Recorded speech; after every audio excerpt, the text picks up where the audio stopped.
people are going to ask in the comment, when should I make a Steam page? When should I know? How do I know? Okay, here's the rules. Excellent question there, Mr. Monkey. Hey, how much should I spend to get some marketing done? I don't have much money. Most of it's free. A little basic. A little, what do they call it? What do the kids call it now? Mid. And this is how people read that short description. They're looking for keywords. God, inventory management of this game sucks. I'm going to make a good game that actually has a good inventory management system. Boom, that's your copy right there. And watch this money shot. The money shot for this game, 1 week, 150,000 wish lists from a trailer. Who told you old wish lists don't convert? Have confidence in your game. Just put it up there. This game got 1 million wishes. I'm not promising that you're going to get 1 million wishes. This game's a very special game. But if you look at the credits.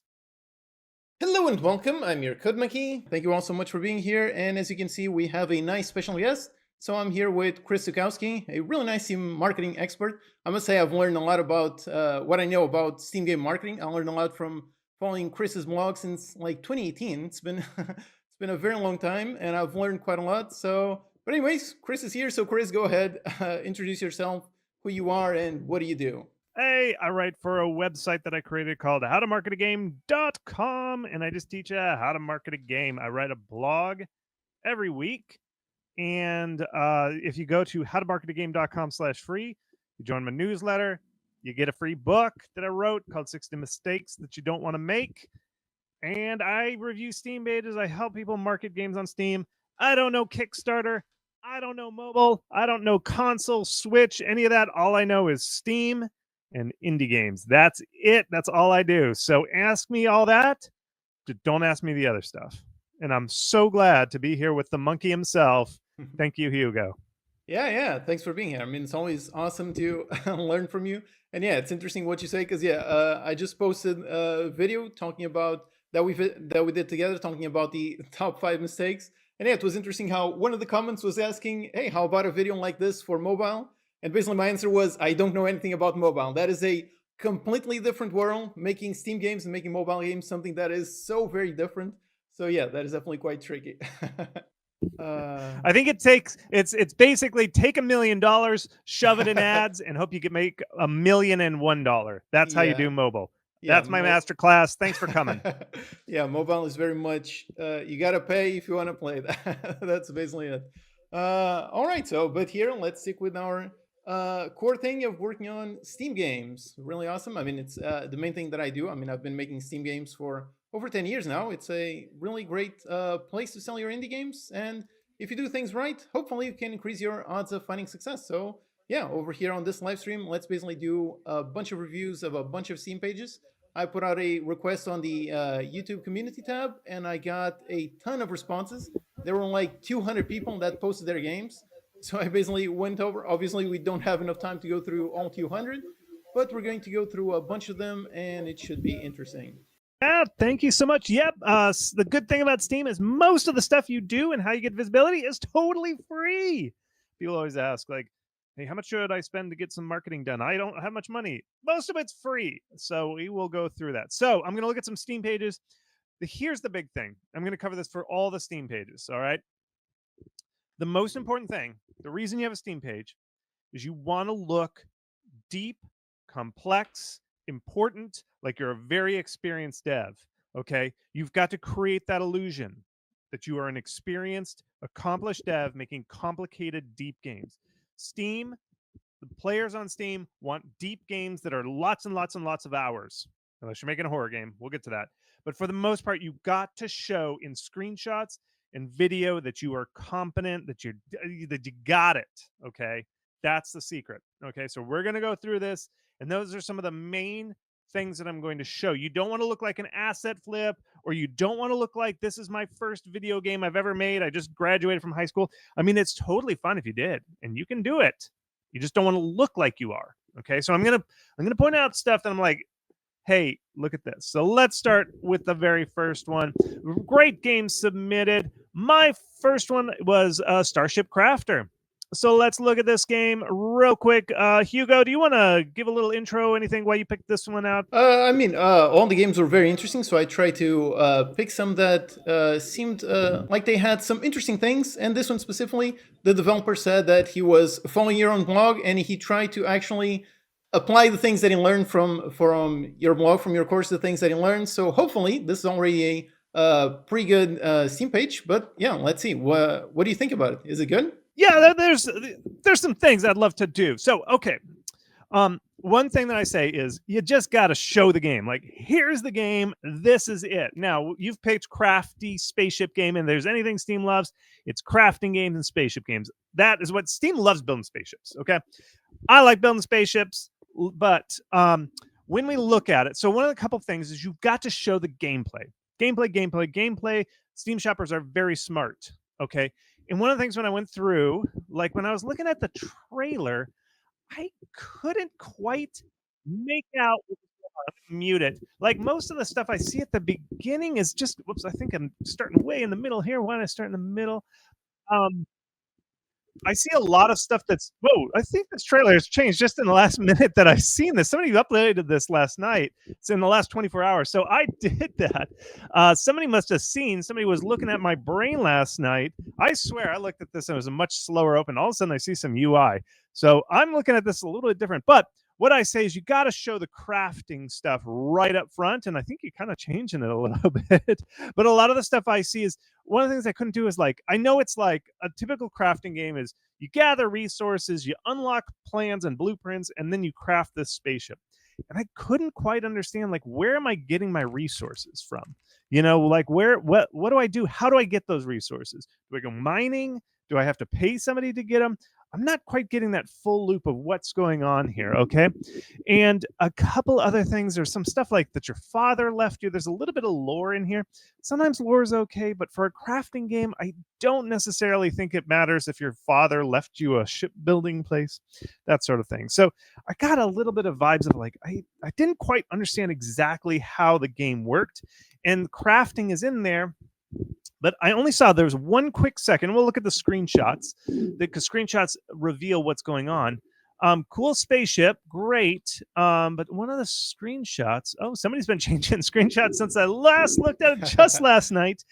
Hey, it's good to keep updating that Steam page. Right. But one of the screenshots that I saw when I was looking at it last was it had a gun shooting at the spaceship, crafting the spaceship, but I didn't see much crafting. Like I don't understand. Like I see some finished spaceships, but part of the crafting is like a coffee maker. I mean, a coffee maker is great. I love a little bit of cup of coffee in my morning, but I'm not sure what's going on. Like, why do I need to see a coffee maker for crafting a spaceship? So what we really need to see is the crafting. I mean, unless it turns out you turn coffee into a spaceship, maybe that's what it is, but I need to see that closed loop. So we really need to tell that story of like, what am I crafting the spaceship out of? And how do I literally do it? Is it like Minecraft where I'm building the voxels? Is it I'm picking like fins and I put the fins on, then I pick the booster and I put the booster on? Do I get to plan how much the booster shoots out, how much flames come out of the back of the boosters? Do I do my warp drive? Do I wire up a warp drive? What am I crafting? That is the most important thing. And I don't see it. The coffee machine, again, does coffee factor into this? I don't know. I'm just seeing a lot of mixed signals. I should see, since crafting is half of your game's title, I should see a ton of crafting. Okay. And the other thing is spaceships, the second half of your title. I see one spaceship. I should see like hundreds of spaceships that all look very different. Okay. I see one there, but it kind of looks very similar to this one, looks very similar to this one. I just don't see a variety of spaceships. I would expect some that are like giant hulking, you know, like ore mining crafts, or some that are like sleek fleet runners that are breaking the blockades. Like I gotta see like that variety of spaceships, and I see like one in a coffee machine. So I think the main thing that I saw with this Steam page is like, get in there, show the crafting, show the loop. How do I get the resources? How do I craft it? And what does all the finished spaceships look like? I should see hundreds of spaceships. I should be able to build the Death Star in my basement here. Like that's what we need to show. So that's the thing that I was really showing there. Gameplay. And what is the crafting? Thoughts on that? In general, what would you say are the main rules for screenshots? Like, for example, like the most simple thing, how many screenshots should you have? Because as far as I know, I don't think Steam can limit it. So technically, I think Steam allows you to put 20 screenshots. So should you put 20? Should you put 5? Should they have UI, gameplay, story? What are your general guidelines on screenshots? I understand people are deep in development. They don't have time to make all these screenshots. Minimum 5. I would say 5. Like if you are You don't get more for more screenshots. I think it's more important not to repeat yourself. And I've seen a couple games in the list we'll look at that have tons of screenshots, but they all kind of look the same. I would rather see like 5 very, very good screenshots that really show off the gameplay loop. Okay. And here's what I would do for my screenshots. Okay. You got to get 4 really perfect. Okay. Because 4 is when you hover over your capsule, it'll show 4 screenshots. Steam will pull 4 screenshots and put that in the hover over. And that 4 screenshots shows the gameplay. So this is what I would show. Number 1, a cool looking spaceship with like something being crafted on it, like a fin being picked, and like I'm rotating a fin around because I'm crafting a spaceship, right? Or me installing something. That's 1. 2, how do I get the resources? You're showing the gameplay loop with these 4 screenshots. Number 2, how do I get these resources? Number 3, some sort of like detailed blueprint, something deep UI that shows maybe I'm doing a tech tree and I'm unlocking like, oh, platinum alloy, titanium hull. Or do I want to go with a ceramic hull or space alien technology hull? These like a complicated tech tree of me crafting a spaceship. And then 4, maybe something like me flying the spaceship, testing it out, something like that. So I need to see the 4 core gameplay loop. And it's got to be clear. So that means showing UI. UI actually shows stuff. Because if it's got a hammer and I have a little meter that says damage, and I can see in the screenshot the damage is like decreasing, that tells me a lot. It's like, oh, I got to worry about damage. I got to worry about my tools. I got to worry about my health. I got to worry about money. Like, is there credits? There's so much that the UI tells in a very quick amount, and it just shows that depth. Okay. It's really got to come down to that core gameplay. The only other thing I really want to point out for this one is the spaceship on this capsule is very tiny. It's like this big. I see a lot more smoke, and then right now it looks like a smoke crafter. See, and it kind of looks like somebody ate too many beans or something. There's a lot of some foul looking smoke here, and a little. I can't even tell if it's a spaceship. I'd expect, okay, there's a thing, we call it spaceship ass. If you're making a spaceship game, you got to show a spaceship, and it's got to have a long tail coming out that is the long afterburners. Okay. If you look at any popular spaceship game, you'll see the spaceship tail. It's spaceship ass. You got to show it with the afterburners. You do have some afterburners, but they're very tiny. I can barely see the spaceship because there's all this smoke in there. Let's clear out the smoke, get that spaceship nice and big. That's what I would expect. But everything else, nothing too much. Again, it comes. I'm under the whole Steam page. We'll get to it at the other ones. I want to move on because we got a lot to get through. The main thing is I just don't understand what I'm crafting. Like, where are the resources? I got to see that gameplay loop. Inputs, outputs, what are my decisions I'm making? And then let's see that spaceship ass. That's the money shot right there, the spaceship ass. So let's do it. And just quickly, so how important is that capsule? So is that something that you think people should spend time on, or just get something quick and easy, get it up there? Which one? You need it because for 2 reasons. 1, people looking at a long list. Somebody's like, I love spaceship games. So they click the spaceship tag or something like that. They click the spaceship tag or something like that. And they should see a list of things, and they're going to look at that. And all they can see when this thumbnail is really small is like all this gas. And they're like, what's going on here? The other one is streamers. Okay. YouTubers, Twitch streamers. For the rest of this video, I'm going to call everybody a streamer. And that's my word for people who commentate over video games. They play your games on the thing. Very powerful person in there. What they do is they look at your capsule and they take parts of your capsule and then they put it in the thumbnail for the YouTube video. So people click on the thumbnail, and they need your graphics to do that. And if you don't have a good capsule, the YouTubers are going to be like, I can't do anything with this. I would have to spend hours making a cool thumbnail for this game. Not worth my time and effort. Next. But if you have an awesome capsule in your outreach email, you say, I've created a great thumbnail and everything's in PSD, separated frames and all the different layers. So you can make a great capsule. They're like, great. Oh, that's a cool spaceship. I can tell. I can put my face on the front of the spaceship. Spaceship, my face. I can see it. Yes, I can do something with this. Because streamers love to have that. They just love to have that kind of like awesome thumbnail. So that's why you need to really concern about the thumbnail. It's for the fans, but it's also for the YouTubers who will play your game. Yeah, I can say for myself, as someone who makes YouTube videos, thumbnails are extremely important. And yeah, usually streamers, when they make a video playing your game, they're usually going to grab whatever capsule you have on Steam and just use directly as the thumbnail on the video. So if that one is a great capsule, that basically increases your odds of some streamer being able to actually choose your game to play it, and it should be interesting. So definitely do spend some time making a great capsule. Yeah. YouTubers are genetically selected to be able to identify whether something's a good thumbnail. Oh And yeah. if they look at this, they're going to be like, "Oh, I don't know what I can do with this. There's not much I can do with it." So you need to, we're providing the art for the YouTuber. So, okay, Yeah. let's go on to the next one. How about All right. Yeah. Isle Goblin? This one is one that is actually already doing quite well. This one basically has a pretty active YouTube channel. It has a bunch of really nice devlogs. So thanks to that, it has already managed to gather about 50,000 wishlists. So thankfully, this one is already quite good. But now let's see. Yeah, let's see the store page. Does it match the amount of wishlists? Yes or no? Okay, I like this. This is great. Great thing. Great thumbnail. I love this color scheme. This is a very like, okay, you can tell it's open world because you have a character and the world below them. That's it.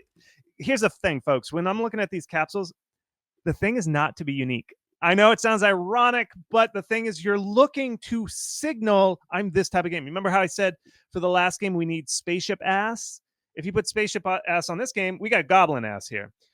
Here's the thing: is that's not important. The thing is, if you're making an open world survival style thing, you have to have a view of the whole world because it's open world type of thing. Okay, and so you need to have that view.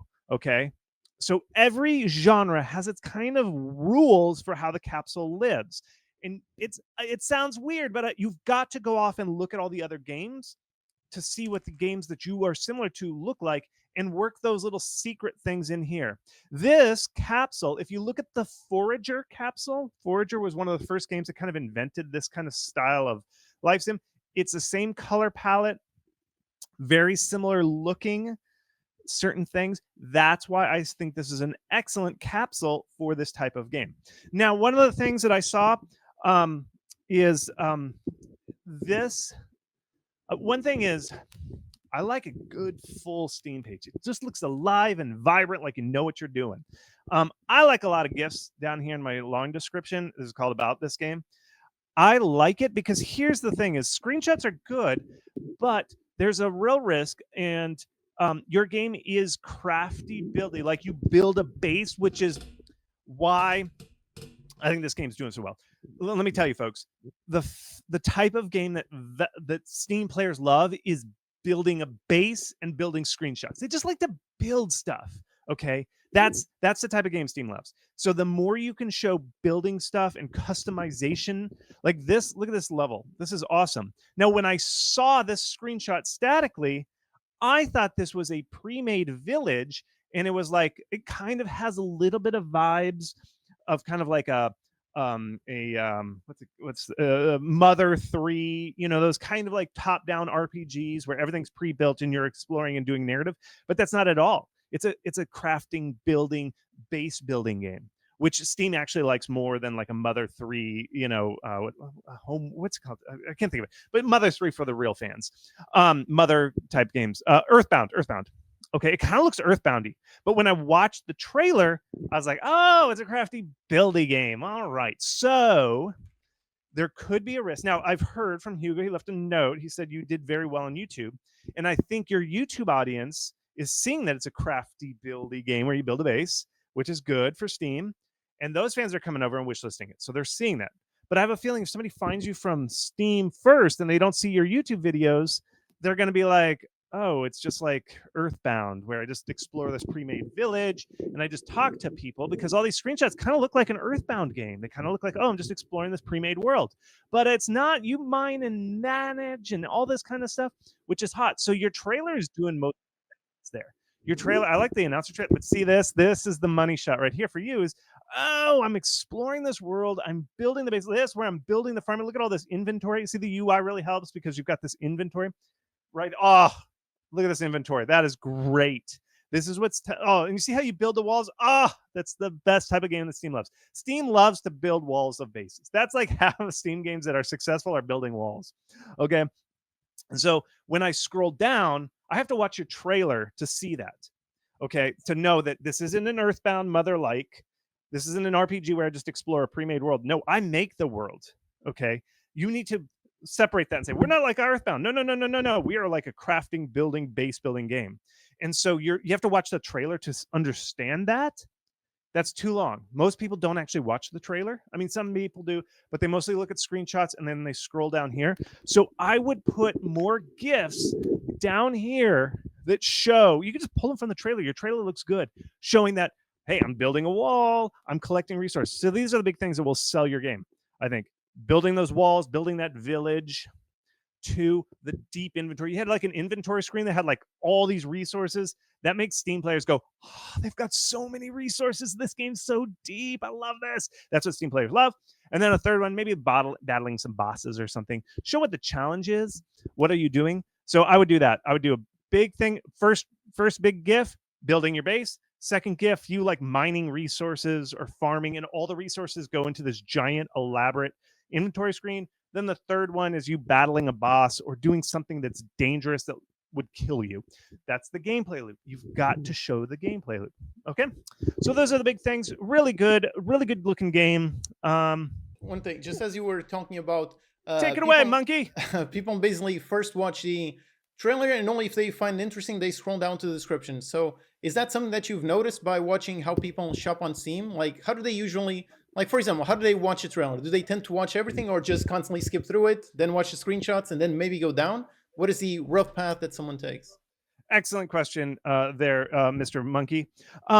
What happens? What I did, the reason I'm able to talk about this and is I did a study where I called and paid a bunch of people. And I said, just shop for games on Steam. I just want to watch you shop for some games on Steam. And so I watched how people evaluated whether they wanted to wish list it or buy it or anything. And what they would do is the first thing they would do is kind of like either read the short description or click through the screenshots very fast. They would just kind of go like this. They just kind of go like this, click, click, click. And then if they were kind of like, yeah, maybe it actually looks pretty good, then they watch the trailer, watch it like this. They go, through it. They don't sit and like turn down the lights and watch your trailer and just soak it in. No, they're active. It was like 40 seconds. They knew whether your game was something interesting or not. Okay. They're not locked in watching the whole thing. That's why I say gameplay, gameplay, gameplay. Get right into it. And the good thing about a GIF down here is it cuts to the best parts of the trailer. Here's how you build a base. Here's how you mine for resources. Here's some danger that you're going to face. Boom, boom, boom, boom, boom. It gets people the information quickly. Okay. That's how it works. So great question there, Hugo. One more thing that I would recommend. One more recommendation. I'm going to point out this a bunch. Okay.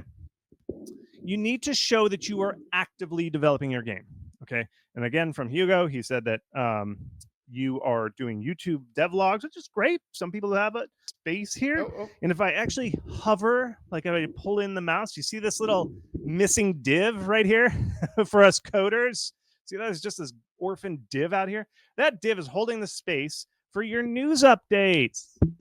You need to do some news updates and do them like, I would say like every 3 weeks, do a news update. And you're already doing devlogs. So every time I do a YouTube devlog, post a devlog with a nice thumbnail, and then a nice widget will appear right here.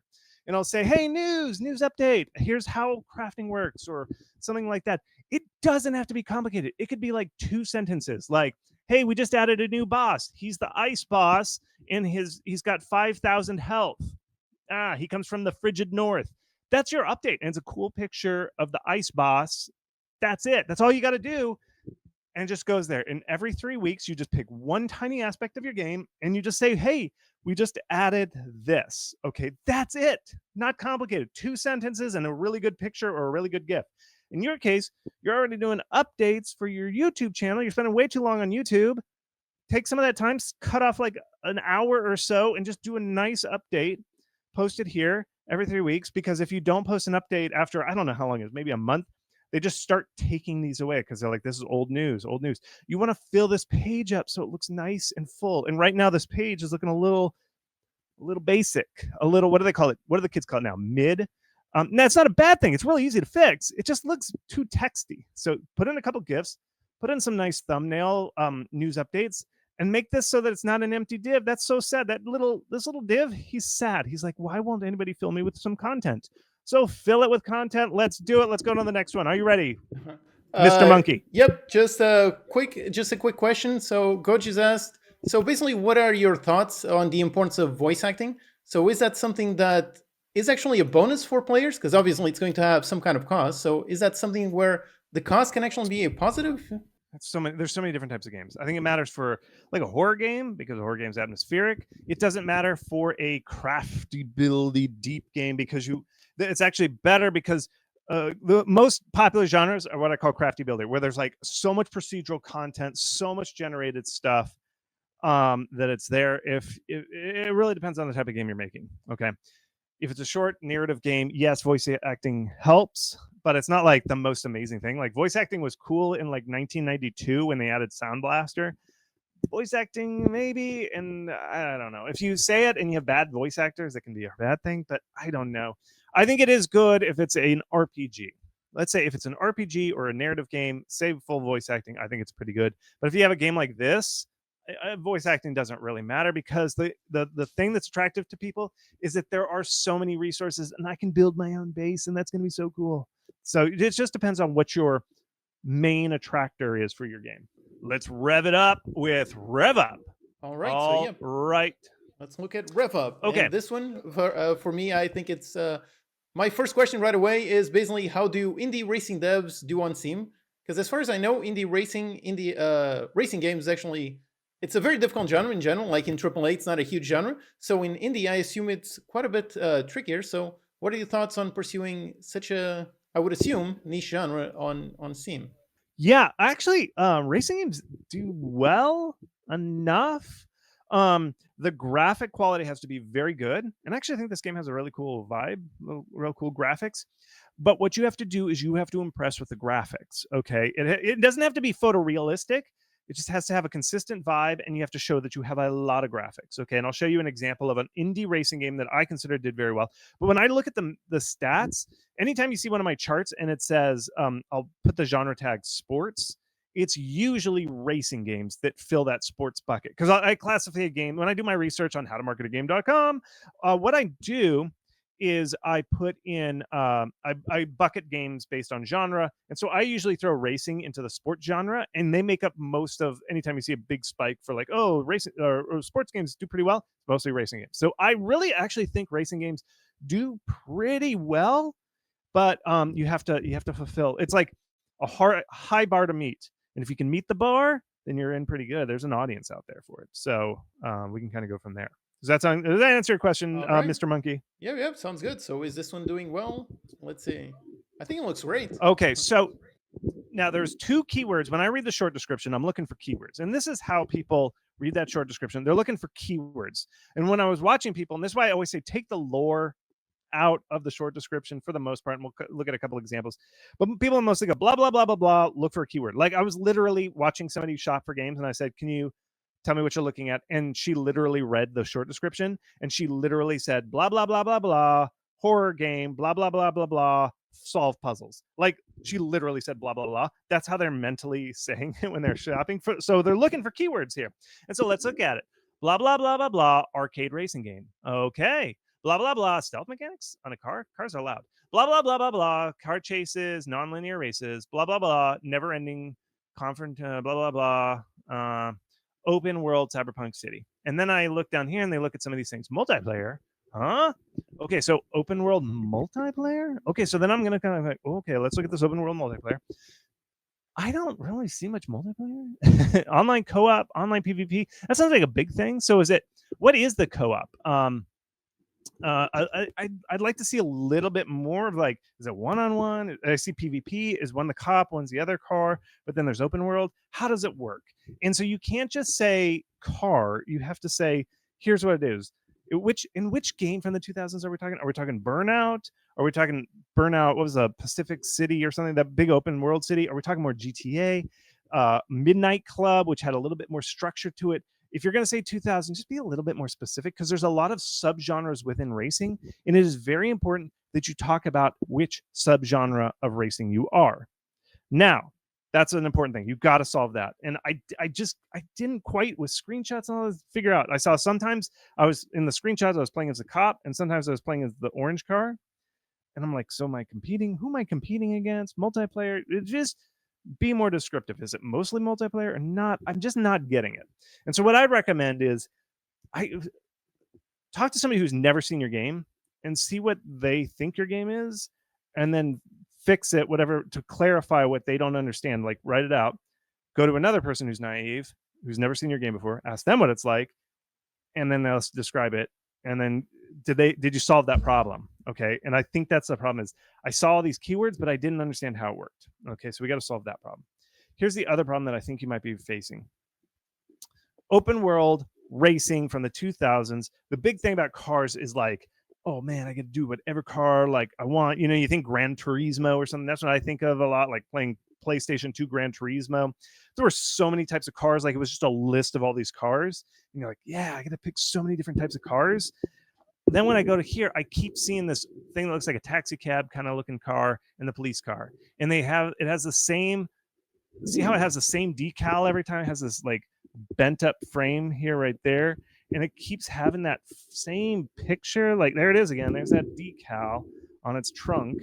And then it has that thing. There it is again. These are all different screenshots. So I saw too many screenshots that are all the same, and all the city looks the same. You said open world, but the city kind of looks very similar. There's a pink windows, underpass. You know, like some of these games, you'd be like, oh, you drive out to the coast and it's beautiful coastal. And then you drive to like the airport and you see like airplanes going over. Then you drive to the deep, dense city. You drive to the suburbs. There's all these different cities that you're in because you said open world. Like you said, there was an open world, right? You know, Rushing Arcade, open world, cyberpunk city. Like I would expect more things. Like cyberpunk also means like the dense city with the skyscrapers, but it also means like wastelands. And so I need to see that variety, and I need to see a variety of cars. And then you say massive multiplayer. Does that mean there's like I'm racing just pickup games, you know, where I can just race anybody and it's all on it? It just seemed like there's a lot of potential open world, massive, open, lots of stuff. And then I look at the screenshots and I just see 2 car models. Basically, maybe that's the cop, maybe a third one that kind of looks like a third one. I'm only seeing 2 models. You gotta remember how I said Steam likes deep, deep, deep games, and we indies are new and we got to prove ourselves. So we have to prove that we have deep, lots of content, lots and lots of car models. I should be seeing all the car models. Okay. And so that's my basic thing is I'm people are judgy on Steam and they're like, you said it's open world. I see 2 cars in the same city over and over again. I don't see anybody. Usually you see name tags floating over the car when it's massively multiplayer. You see all your friends. You're like 10 of my friends all racing together. I typically only saw 2 cars. Is it massively a multiplayer? How many cars am I racing against? Is it all my bros, like all 10 of us rolling deep, like cruising the city? Is it? Which, and then you said 2000. Well, which 2000 game? There's lots of 2000 racing games. There's a prime time for racing games. Which 2000 racing game? So those are all just open questions that I have. And I feel like the screenshots and the trailer just didn't give me the warm feeling that I'm in good hands. And that's what you got to prove. You got to prove that you know what you're doing. Okay. Not saying you don't. You just got to prove it to me. And one other game to look at is Art of Rally. This is when I think of a hit indie racing game. It's this. Okay. And so, Hugo, I'm going to find something in the trailer, but you want to vamp about what you think of this game, about Rev Up? Yeah, I think it looks quite interesting. I really like the gifs that it has in the description, but yeah, it doesn't really scream multiplayer open world. So I think that part needs to be a bit more visually shown in the screenshots, trailers, and so on. But yeah, Art of Rally, I also agree. That one looks absolutely gorgeous. Really great game. So that is a really great one to emulate. Yeah. Yeah, and so notice how it isn't like super realistic. It just looks good, and even the people are like little blocks. But I'm going to show this one part in this clip where they were proving they're like, we got all the cars because people play racing games because they were like, I want to race like 1,000 different types of cars. And watch this money shot. The money shot for this game, I'm going to play it real quick. It goes real fast, but they just flick through all the different cars they have. So watch this. Watch. Ready? Here it comes. Ready?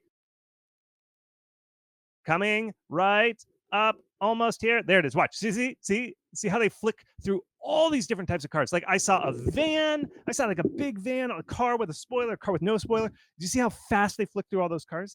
That is them saying, you're in good hands. We have lots of cars. But when I saw Rev Up, I saw two car models. And I'm like, So if I'm racing massively multiplayer, everything's massive. Are we all going to be riding the same yellow car and the same police car? That's a worry. That's a worry. And so fans, people shopping on Steam, they're like, well, even subconsciously, they're like, well, I only see 2 cars. This probably isn't as deep as they're saying. That's what you got to fix. Okay, so make yourself look bigger. That's how you do it. Yep, I think that's great. And Should I we think go that on? could very easily be solved with by just putting one of those gifts, just having them do exactly that kind of shot. Just have the car constantly swap out between all different models. So I think just with a simple GIF and adding that to one of the trailers, I think with that simple change, it would improve the game by quite a bit. So that would be a nice one, yeah. It's very simple. Just generate 500 different types of cars, show every single type of car, and flick through them very quickly. It's so Yep. simple. Just do it.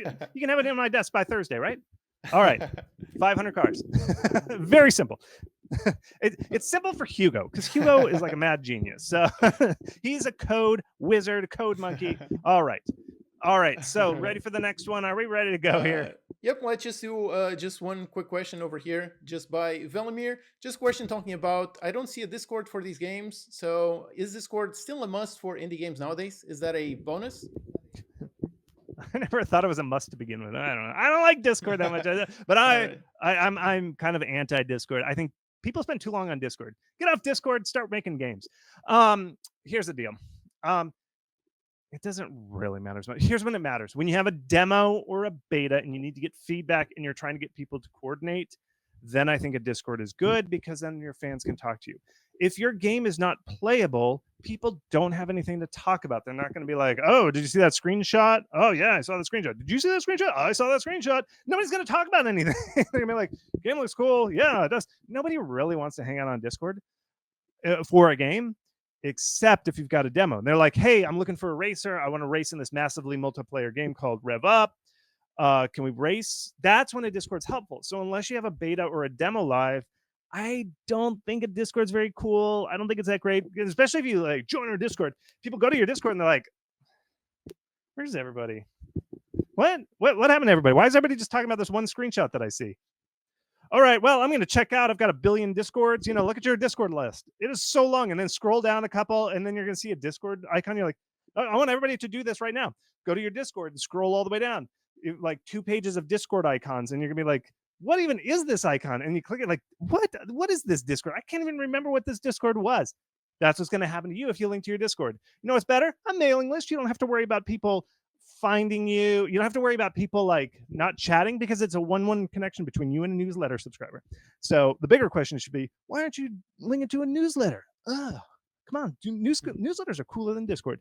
Okay, kids, newsletters are still cool. But yeah, you can link to it. Steam now, Valve now recently instituted a rule where you can't link from the main page. You link down here. So you'll see some social links.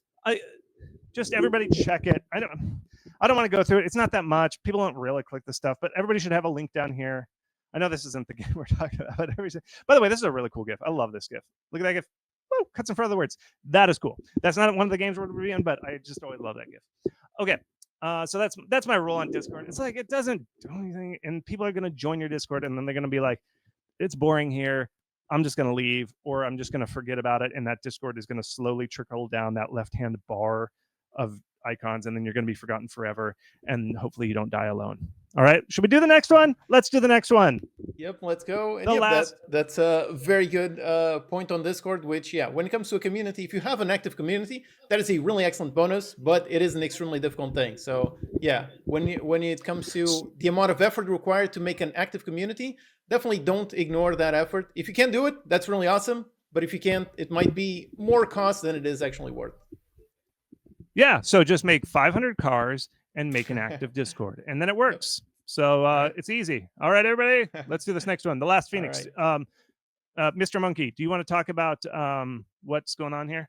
Yeah, so on this one, I think it looks great. It looks very interesting. But on this one, my main question was really actually just on the release date, which currently has a planned release date for 2026, I think. So like almost 2 years in the future. So I guess my question is, how soon should you make a coming soon page? And is a game launching way too late? Is that going to be a negative or a positive? Because technically, if you have more time to gather wish lists, technically that should help. But at the same time, I've read that wish lists, too old wish lists might not convert, so they might not be good. So what are your thoughts on basically timing between coming soon and launch? Who told you old wish lists don't convert? Who told you that? I don't know. I've seen some blog posts that technically, That if is they a are older. falsehood.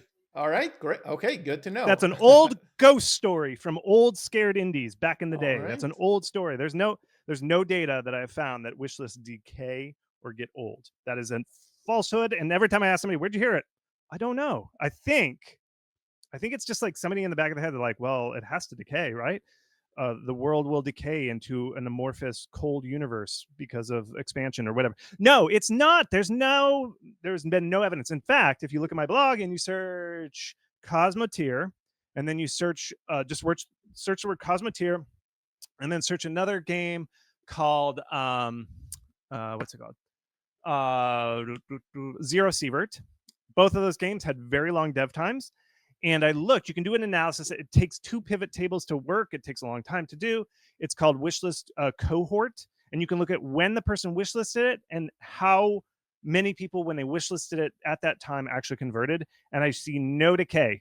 So somebody who wishlisted a game 30 months ago has the same conversion rate basically within a tolerance of like 5% of somebody who wishlisted it like 8 months ago. Okay, I don't see, it doesn't, if you do the cohort conversion, which takes 2 pivot tables, it doesn't look like this. You would think it would look like this if wishlist decayed like a line, but it looks like this.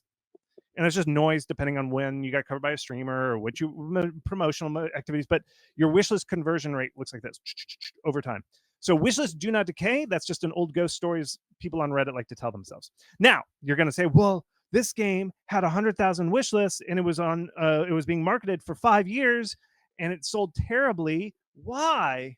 Why did it do that? Wish list got old. That's I think where this old ghost story comes from. But really, what's happening if you're like, well, we marketed for 5 years our Steam page and we had 100,000 wish lists. If you divide 100,000 by 5, you find out it's 20,000 wish lists per year. That's good. 20,000 wish lists is pretty good, but it's not amazing.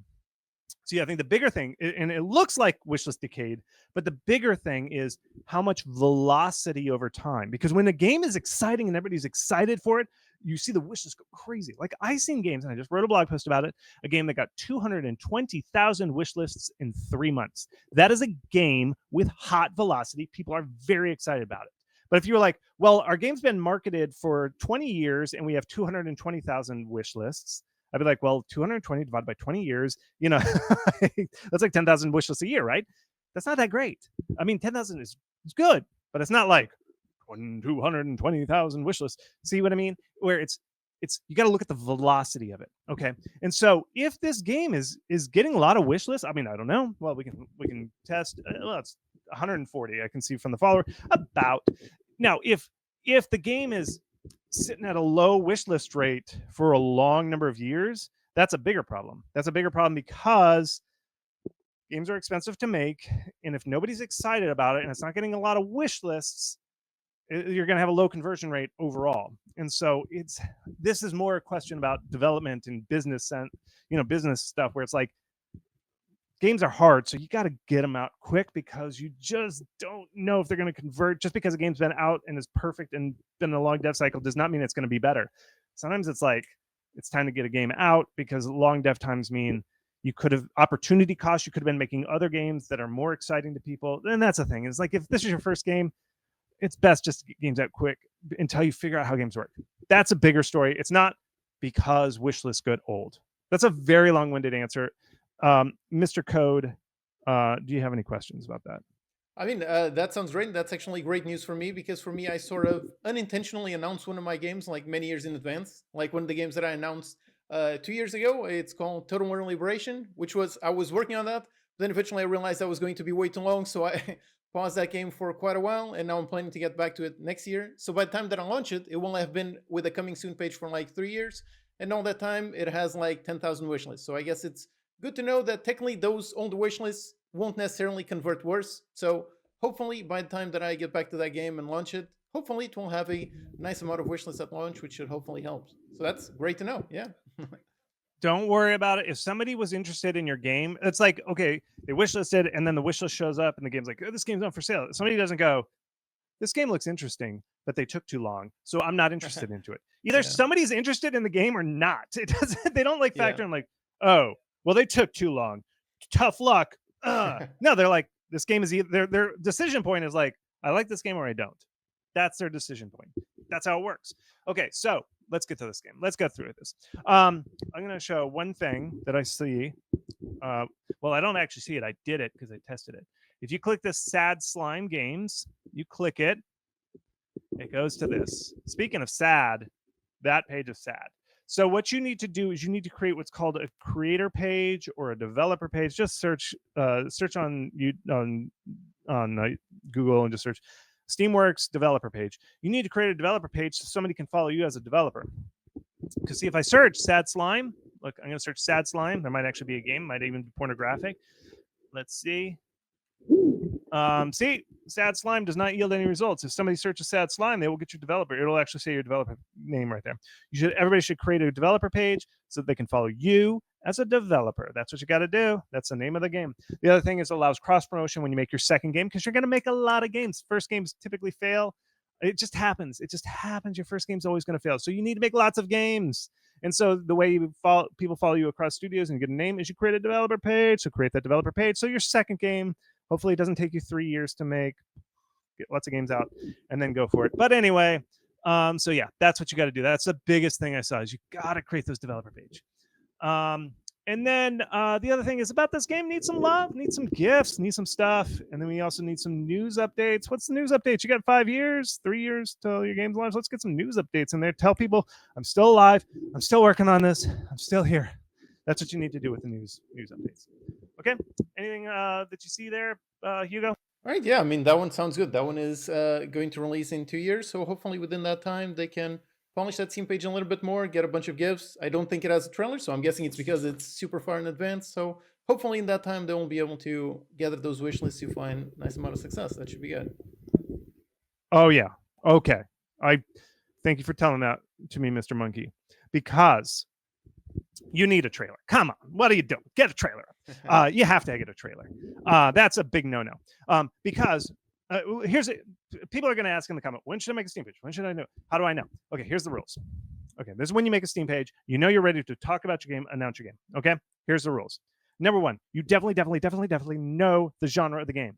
You're not like, is it a colony sim, or is it an open world survival craft, or is it a factory farm sim, or is it a farm simulator? What is it? You know, you're like, this is our game. Okay, so you can talk about it directly. Okay, number two, you've got graphic style finished. Like, this is a very cute kind of anime, kind of cartoon cel shaded. You know your art style. It's very good, consistent style. You got a good palette, good color palette. That's great. That's what you need. If you're still like swapping colors and you're like, we don't know the palette, it doesn't have to be final art. You may decide, hey, we're going to put a bigger earring on her. It doesn't. You don't have to wait until it's final, but you at least know the style. Okay, we're like, we might put a shirt on this guy.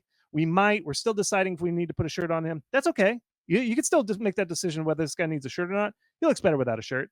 But you know the basic art style. Okay, so you've got that. That's down. Okay. The third thing is you do need a trailer. You need to show gameplay. Okay, at least 30 seconds, and it has to show gameplay. And then the other thing is you need a variety of environments, and you've got that pretty much. You've got a village. I see a little village in the background. You've got this forest, dark forest, which is cool looking. I like that. And then you've got kind of this open thing. You need that variety. I think you have enough environments to show that variety.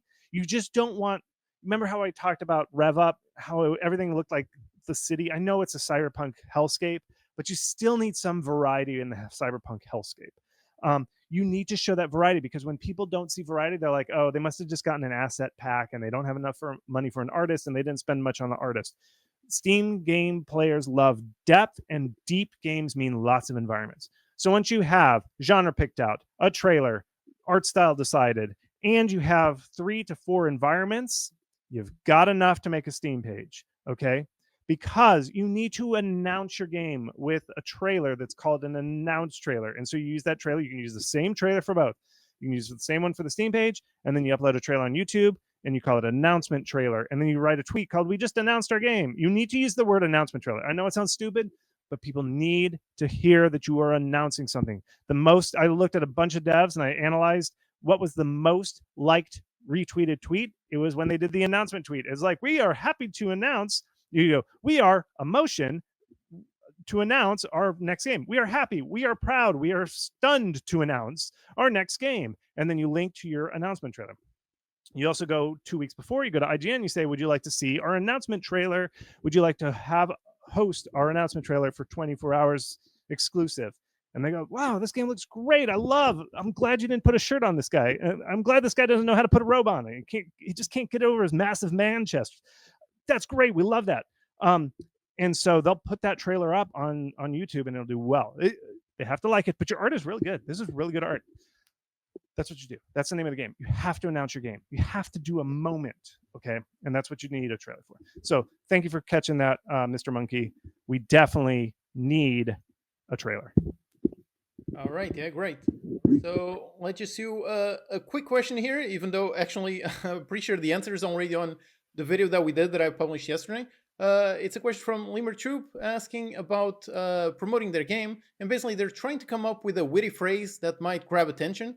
And how exactly do you do that? And I'm pretty sure you answered that question on yesterday's video that we did about the top mistakes, where you said that playtesting is really great because you can talk to the playtesters and they can tell you what exactly they liked about the game. So they said this one has the best graphics, and you can take that and basically use that to become your marketing copy. Yep. Here's another fun trick I like to do. There's a good copywriter trick. Okay, what's the game you're competing against? Like, what's the game? Even if you like the game, you're like, this game inspired me to make this game. Okay. And then go and say, what's the thing you hate about that game? You're like, God, inventory management of this game sucks. I'm going to make a good game that actually has a good inventory management system. Boom. That's your copy right there. And your copy is like a game where inventory management, or like you do a genre where it's like, oh, a factory sim or a factory automation game where the inventory system doesn't suck. That right there is it. So that's called it's called the law of the opposites. It's from this old marketing book. But the law of the opposites is you just take the game, you take the number one player in your genre, and then you pick out one thing that they suck at, and then you make sure that your game does not suck at that one thing, and then you tell everybody, hey, our game doesn't have that thing that we all know that sucks about this genre. That is an easy win. Now, I'm not saying that works for everybody and everything, but that's one good way to have a snappy intro. The other thing is very easy. Just be incredibly funny and incredibly witty. All you have to do is be funny, and if you do, you do it. I'm just kidding. I'm just kidding. It's very hard to be funny. It is. So you can't. I don't know. Ask a funny friend to write something funny about your game. So I don't like to be too funny, too witty with the things. You usually just shoot yourself in the foot and just sound like somebody trying too hard to be funny. So I don't like to be trying to tell people like, just have something funny and snappy. I think the easiest one I like is the law of the opposites. Just pick one feature that you're better at than anybody else. And then you don't have to call them out. You don't have to say the game's name. You just have to say this one thing about this genre, and people will know which game you're talking about, but you don't have to actually mention them. Good. All right. Yeah, that's great. So now let's look at the next game. Let's look at Keep the Heroes Out. It's actually a really interesting one. And my main note on this one is actually, I believe this one just had a Kickstarter and they had a successful Kickstarter. So I guess my question in general is, what do you think about Kickstarters and how to combine them with Steam, like with a demo launch, something like that? How do you organize all of that to get the best odds of success on both Kickstarter and Steam in the end? Very good. I don't know anything about Kickstarter, but what I do know is you should launch them at the same time. And the reason is because a lot of people might see your game on Kickstarter. They might be browsing Kickstarter and they're like, this game looks great. Not great enough for me to back, but I do think this is interesting. And then if you got a link to your Steam page, you go to your Steam page and they're like, okay, I'm not ready to back this game. I don't know if I trust these devs, but it sounds interesting. And then they wishlist it. So the traffic that your Kickstarter generates gets attention that you can turn into wish lists. And on the other side, Steam, sometimes if you do enough promotion, will start recommending your game to people. And if you have something, now Steam's kind of been tricky about this. I think you can create a news update that says, we've launched a Kickstarter. You know those news updates? So I think that'll work. I think that's allowed now. But on the news update, I'll say, hey, we've got a Kickstarter. So somebody on Steam might be recommended your game. And they're like, this game looks so cool. This is the coolest game. I love it. Oh, they're having a Kickstarter. I will back it. And so you both get, so from Steam, you might get some backers that go to your Kickstarter. And from Kickstarter, you might get some people that don't back your game, but they do wishlist it. So you should definitely have them going at the same time, just because you get cross promotion, and that's a good thing. So you should definitely do that. So yeah, that's the only thing I know about Kickstarter. Don't ask me any more questions about Kickstarter, okay? Okay, here's the thing. Good. A very clear, unique selling proposition. You're the baddie, and you're trying to keep the good guys out. I don't like cinematic trailers. I don't love them because people, when in my experience, when they were clicking through, they just click through trailers so fast looking for gameplay. Gameplay here doesn't start for a very long time. You've got a cinematic one. Cinematic is okay if you get into a big show like the IGN Game Feature Show, but that doesn't necessarily work. So what you got to do is you've got to go forward. And so here's the thing: is the very first person we see is a hero. What do we say? We say the heroes are bad guys. This actually makes you think that the heroes are the good guys. Your trailer is actually having a counter message. I would think the first person you see is like a really cute dragon or that cute bat creature, and you're like, oh, they're so peaceful. And then a hero comes in and kills somebody. That's a good guy. But right there, I'm like, yeah, she's shooting the arrows. Yeah, way to go, girl. You shoot those dragons. See your trailer. So you're like, yeah, oh yeah. Oh man, she almost killed him. Yes, good girls. Go shoot another arrow at that thing. I'm on her side. Okay. I think your trailer needs to have the cute monsters and then make them look even badder. She kind of looked good too. She was in bright colors and everything. Make it look dark or something. And see, I just so this trailer, it's too much cinematic, and when your cinematic is actually going to counter to what your thing is, keep the heroes out. And I was actually, if I just watched that, I'd be like, yeah, she's doing good. Yeah, I like her. You countered the message with your trailer. That's a small thing. One other thing I see is these the board map. I don't understand what the rules are, and you don't have to tell the whole rules. But I see these cards, and I know I have to keep heroes out. But what am I doing? What am I actually doing? You got to tell me the gameplay loop, and I couldn't figure it out. And when I saw the gameplay on that trailer, all I saw was like card shuffling, and it's like, well, slow down. Let me see on the trailer, what am I actually doing? Like when I play a card, what am I doing? Am I putting monsters in the room? Am I building the room? Do I get to build the layout? What do I get to do? What is my verbs that I get to do? I know it's a dungeon and I'm the bad guy and I have to keep the heroes out, but how do I do it? Do I cast spells? Are these casting spells? Am I placing monsters to defend against them? Is it a tower defense? I have no idea. You need to definitely tell people. The other thing, when I look at the screenshots, look, okay, so this map, dungeon right here, right? Dungeon right there. Let's look at the other map. Next screenshot, there it is, dungeon on the end. I can see it. I can see the bars right here, dungeon on the end. Then I go over here, dungeon on the end. There's that dungeon again. It's just darker. And then up there it is, dungeon on the end. Every screenshot has the exact same map. Now, remember how I said Steam likes deep games with endless replayable content? All your screenshots are the same dungeon. Maybe this is the same level. Is it procedurally generated? Do I get to build the dungeon? Why did I build the same dungeon every time? Every screenshot should look totally different. Okay. So if it is procedurally generated, run the simulation several times and build your screenshots off of the same things. When I see this, players are thinking, man, this game doesn't look that deep. We get one map. All this game's on playing on one map. That doesn't look very deep. I'm going to beat this game in 1 hour. Well, I don't want to spend money on a game that I can beat in 1 hour. So that's the stuff you got to do. Okay. All right. Yeah, that's interesting. Yeah, that was also something that I noticed, that the screenshots did look a little bit too samey. So yeah, maybe using a different map, different generation, that would definitely help quite a bit, making it look quite a bit more unique.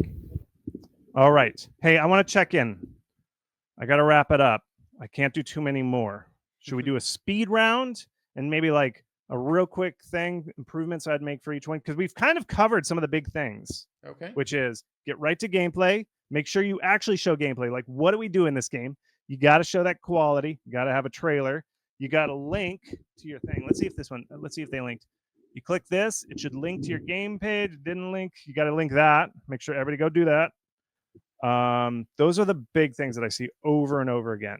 Any questions, Hugo, that you think I forgot? All right. So far, that sounds really good. So yeah, let's do a quick speed through. I mean, definitely got over 200 submissions. So yeah, let's try to get through a bunch more. So many games. Okay, here's what I'm going to do. I'm going to set a timer for 10 minutes. This will be the challenge mode. How many can we get in 10 minutes? How many do you think, Hugo? What do you think we can do in 10 minutes? 5? 2 minutes for each of them? 5. Let's see. All right, a bit ambitious. let's do it. This will be a challenge. Okay. I've just started the timer. Okay, right. let's go. All Let's right, go to I'm gonna Phantom pick the Squad. next one. Let's do Phantom Squad. Okay, all right, Phantom Squad. Okay, this is what I'm thinking here, Phantom Squad. All right, um, you gotta have the. I see 2 to 4 players. You gotta have a single player because here's how you gotta have. I don't know if you have it, but you gotta tell people that single player is an option, and this is why. Because the way it works is one person's a super fan in any friends group, and they try all the games, and they find out if the game is good, and if they like the game, and they think it's good, they're like, I should play this with my bros the next time we all gather for game night. Okay, so they try it, and your game has to be fun for one person. You can't assume that everybody's going to enjoy it at that time. So you have to tell people you can play the single player. Okay, so it's 2 to 4. Maybe you do have that, but it just looks weird. I'm like, oh man, I can't play the single player. So you got to have a single player mode. Okay. The other weird thing, not enough tags. You need 20 tags. There were a couple other games. I thought it was impossible not to have 20 tags, but you got to have 20 tags. Go for all the tags. And I would expect some UI. Where's the loadout? I got to see like, oh man, we got the guy who has the grenades. We got the riot shield. I got to pick my guys who wears what.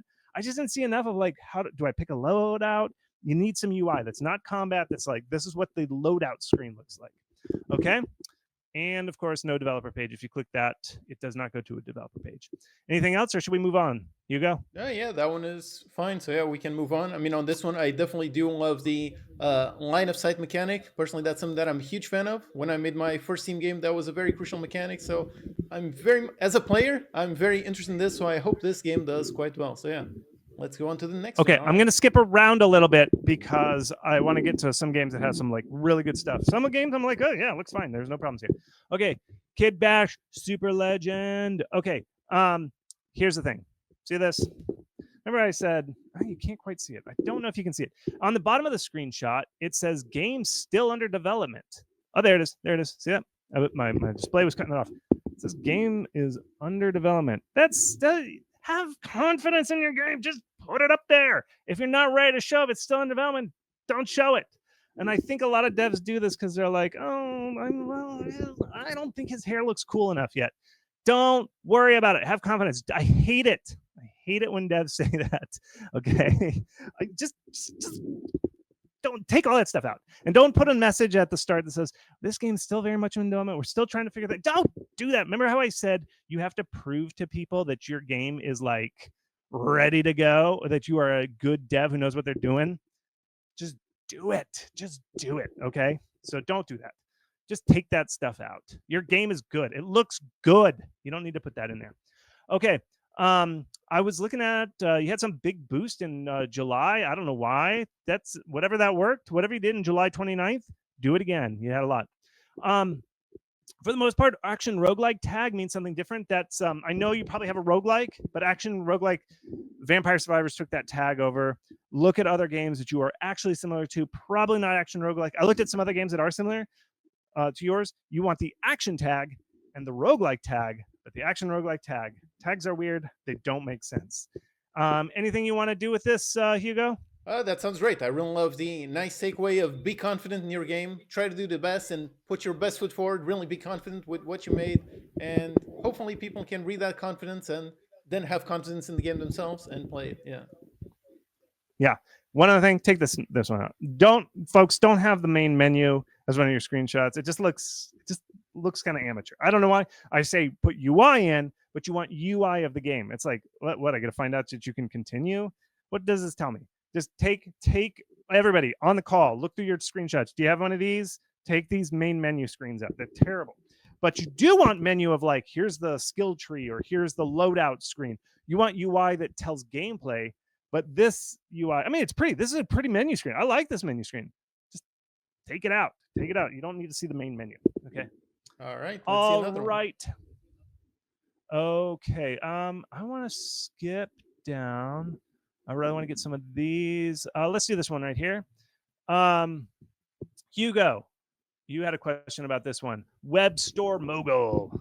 Yeah, that one looks very interesting. And my question is really, there are so many simulator games. So is that genre crowded? Because it seems like simultaneously there are tons of them, but at the same time, all the tons of them that exist, they seem to do very well in general. So yeah, is it crowded or not? I don't think there's actually. It is a great genre. I'll just say it's a great genre. I think more indies should be making Fewer platformers, more simulation games, folks. Everybody should be making at least one simulation. Make a horror game, make a simulation game, a job simulator where you have a job. I think this is a great genre. I think it's there. So I think this is a good genre in general, where you basically take a job and you simulate every aspect of it. I think it's a great genre. Okay.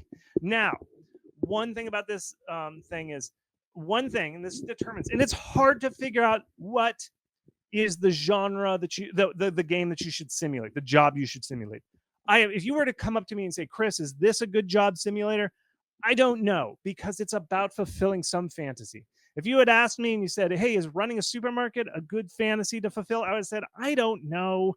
I don't think so. But who might say that game is like so popular, that supermarket simulator and stuff like that? Who knows? Playway, the Polish company, look them up. If you don't, they're really interesting. I kind of hate them. One of the things I love about them is they just make a bunch of job simulators. They're like truck driver simulator, truck mechanic simulator, truck car washer simulator, truck decal simulator. They just have all these jobs and they just try all of them and they see which one takes off, because they are actually one of the smart indies or smart companies. It's like, we have no idea what's popular. Let's just make what's popular and see if the community likes it. Who knows? I don't know if Webstore Mogul is a fantasy that people have. I don't know. I don't even know what a Webstore Mogul is. Are you like trying to be Jeff Bezos? If you are, I would play the Jeff Bezos aspect. I'd take the hair away from that guy. Here's what I would do. I don't understand what a Webstore Mogul is. I don't know if that's a player fantasy. I just don't. But if you're having problems, I might try and make that bigger. The other thing about these games is you have to show the dream. And the dream is that you start out like in your mom's basement, and then you eventually become Jeff Bezos, where he's like got the big guns and he's got like he wears like tiger skins or something. I don't know what he does anymore. That's the fantasy that you're trying to live. For some people really want that fantasy. I don't see the arc of the fantasy here. Like everything kind of like the lighting looks a little dim. I'd check your lighting, maybe hire somebody who has really good lighting. Everything looks a little underexposed in your game, except for outside. Outside actually looks okay. But so everything kind of looks dingy. And the fantasy of a game like this is you're a mogul. So your end state is like this beautiful shining warehouse where everybody is wearing cool uniforms and you have cool gleaming trucks. I don't see that. Everything kind of has this low lighting, like you couldn't afford lighting, which is fine. And so your screenshots need to show the fantasy. It should start out like the first screenshot is your mom's basement. And like your mom's coming down. She's like, honey, are you still on the computer? And then on the last screenshot, it's like this beautiful gleaming warehouse. And see, you sold the fantasy. The other thing is, remember how I said screenshot or the thumbnail needs to look the same? Notice how all these simulators, they have the main character, like a lot of them have like, see this recycling center? You have to have the person doing the job in a nice photorealistic looking thing going like, yeah, or like that, like recycling center. Supermarket simulator, I think mainly because it's an AI generated image, it's the back. This cartoon guy, it doesn't feel right. It kind of has that feel where you're like, is this made by somebody who this is their first game? It just get a photorealistic model of somebody who looks like Jeff Bezos and say Webstore Mogul. Because that's when I think of Webstore Mogul, Jeff Bezos is the guy. So I'd get a guy that looks like Jeff Bezos with his big guns and he looks like Jeff Bezos and maybe he's wearing a suit. I don't know. That's what I think you need to do. Just this guy in a blue shirt. I'm like, I don't know. Okay. So anyway, that's kind of my thought of Webstore Mogul. I took way too long. How much time we got? We got 1 minute left. Okay. Let's do a last one. Okay. All right. Hugo, any thoughts real quick? No, that one sounds really great. Yeah, I do think those are really great notes. So yeah, which one do you want to see next?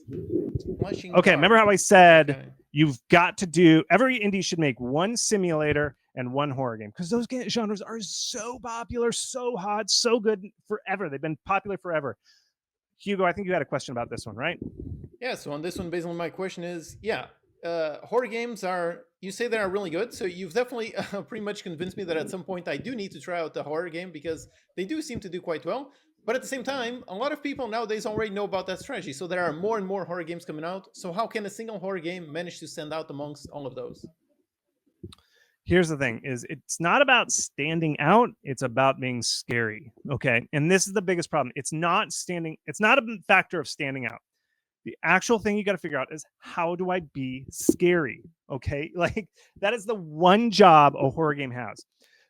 horror fans love horror games. They will play every single one that they think is scary. It's not about like, well, this one's better, this one stands out more. No, it's like, I need to be scared. The horror fans like, I want to be scared today. I need my daily dose of scared. And so games, horror games are like jokes. Like, again, remember how I kind of talked about being funny, or like that, writing funny copy or something? You're either funny or you're not. A joke is either funny or it's not, and a game's either scary or it's not. And what I find with horror games is when they're scary, when they do the right amount of whatever it is, when you post that trailer online, if it's scary and it has that hook, you know instantly. Horror games are magic in that if you actually scare somebody, if the trailer is actually scary in the right way, again, don't ask me, but you know immediately because you post the trailer and it goes viral. Horror games can go so viral so fast. It's no joke. I have seen games get 150,000 wish lists in 1 week.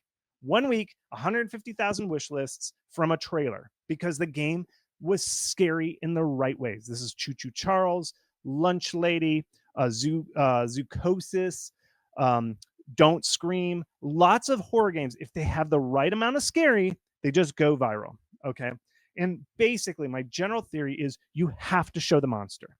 I know Jaws, they never showed the monster. It was like part of the scariness of Jaws was like, oh, when's the shark going to show up? When's the shark going to show up? Guess what, though? If you look at the poster for Jaws, what is it? You see the big shark right on the poster. You got to spoil it. You show the monster right off the bat. Okay. So that's the secret. I don't see the monster. I went through the YouTube video. I went through the trailer. I looked at the screenshots. I don't know what the monster is. It's kind of creepy. I know you're doing puzzles, but I don't get it. Like, what's the monster? What am I supposed to be scared of? And when I went through the trailer, I was like, this is spooky, but I'm not scared. Like, the way horror games go viral on Steam is like, what? You're getting chased by the lunch lady? What? You're getting chased by a giant spider train, Choo Choo Charles? It's like the monster is there. And if you look at all the capsules for horror games, it's like, here's the monster. They show a picture of the monster and they put the name of the thing, and it's actually usually a thing. Like Five Nights at Freddy. You see it. You see the bear right there, and it says Five Nights at Freddy. That's what you do. Now, is your lighthouse the bad guy? If it is, maybe the lighthouse is like the top opens up and it turns out it's a walking, talking lighthouse that eats people. That's cool. I don't know if that's scary. Again, you have to test it. I can't tell you. But I couldn't tell what was the scary thing. When I watched the trailer, there actually is a jump scare in the trailer, but I don't know or not. Watch, there's this part. Let me see if I can find it where these police officer just jumps out and oh, there it is. Watch this. There's a jump scare here, but I couldn't tell if it was intentional or not. Like, wait, here it comes. Wait for it. Right there. That was weird. Are these cops? So is it? Am I being chased by cops who can appear out of nowhere? I don't know. That was scary, but was it supposed to be scary? And that's where I was like, what?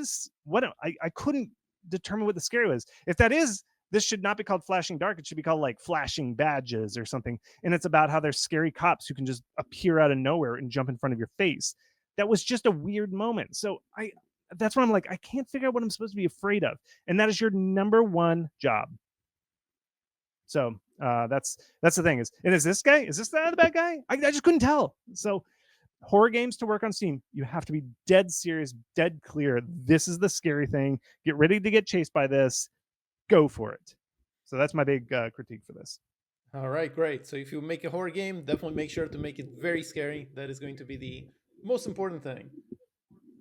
And it's got to be clear. It's like, this is the scenario. Like, you are in an abandoned school and there's a scary lunch lady chasing you. Okay. You are on a scary island and there's a scary spider train chasing you. I think this is pretty cool. Like, you kind of got it. You are alone on a lighthouse. And then I just need the second bit. It's like the setup and the joke. It's like, what the punchline? Like, well, what am I scared of? There's cops. Am I scared of the cops? Like, what? You got to tell them. And I know what you're saying. Like, but I don't want to spoil it. I don't want to spoil it. You got to spoil it. Look at all the good horror games, the ones that have succeeded so much. They literally put the monster in the capsule. They literally show the monster. And that, like, watch the Lunch Lady trailer. And you know who copied them? The Choo Choo Charles copied the Lunch Lady trailer. Or maybe it's the other way around. What it is, the very first second of the trailer, it's you running and you look back and you see the monster. Within the first second of the trailer, you see the monster. You see the monster in the capsule. it's all about the monster in horror games on Steam. So don't worry, you're not spoiling it. Horror fans do not care about that. That's how it is. So with that, we should probably Yeah, wrap it up. yeah, Guess what? exactly. So with all that knowledge, so if people want to continue learning more about marketing, where exactly can they go? Yeah, so it's Black Friday. I mean, I know it's a week before Black Friday, or it's coming up. When is it? It's like in 2 days or so. I actually started early. I'm doing this Black Friday sale, and because Mr. Monkey was so nice to let me talk to you all, we're splitting it. So if you want to support the Mr. Monkey, the big old code, Mr. Code, this is how you support them. Like we're in a deal. We split it. We're like, hey, let's share it with each other's audiences. So if you want to support them, buy it on the site. So I think Hugo, you're going to link it down below. But all my courses are on sale. I do it twice a year. Okay, this is it. I do it in the summertime, and I do it at Black Friday. That's it. I don't do any other sales. So if you get it, you got to get it now. Sale ends next Monday, December 3rd or 2nd. Cyber Monday is when it ends. You got to get it now. This is the lowest price it is. So this link, just go down here, and then you just click that link, and you get the course on sale. Best sale ever. And you support the monkey. And we all want to support the monkey. So Hugo, any thoughts? You've taken the class. Yeah. You saw it, right? Yeah, it's awesome. I mean, I've taken the class and I've been reading your blog for many, many years, and I've learned quite a lot, which has helped me find success, even though Steam has become more and more crowded. So yeah, so thank you so much for for everything you've taught. It has helped me, and hopefully it helps everyone here watching picks that up. Yeah, let me show you one thing just to close on. Like, okay, so this is my favorite thing. Okay, so one of the best selling games got 1 million wish lists. The game literally got 1 million wish lists. Was this game called Tiny Glade? Okay, Oh, all right. nice. So here's Tiny Glade. If you look at Tiny Glade, you look at the credits for Tiny Glade. Special things. This game got 1 million wishes. I'm not promising that you're going to get 1 Nice. million wishes. This game's a very special game. But if you look at the credits, it's their moms, the developers' moms, and then me. I am one step below somebody's moms. And why? Because I made the most excellent marketing course. This course that they took and followed my rules got them 1 million wishes. I'm not saying that you get 1 million wishes. Again, this game's awesome. But what I'm saying is I'm not some internet shyster like, hey, this class is good, but it's not actually. No, excellent marketing courses from Tiny Glade. I got in the credits, so it works. I know. I've studied this stuff. I'm not even making this stuff up. I just copy what people who did really well do, and then I just put it together in a nice, easy to follow course, and that's what I do. So don't take my word for it. Take the game with 1 million wishes, literally, and I'm in the credits. So right there's Chris Zukowski, Nice. most excellent marketing course. Yeah, that's So a that's really what. great testimonial. It's an awesome game, and yeah, a very successful game. So yeah, definitely a great I testimonial. want to be. I'll be right next to your moms in a very nice way. So right there, Nice. moms, me. That's what it is. All right. Thank you, Mr. Monkey. All right, yeah. You all have a good day. Yeah, I thanks love so you much all. for sharing your knowledge, and I guess I will see you next time, Chris. All right. All right. Bye. Bye, Chris.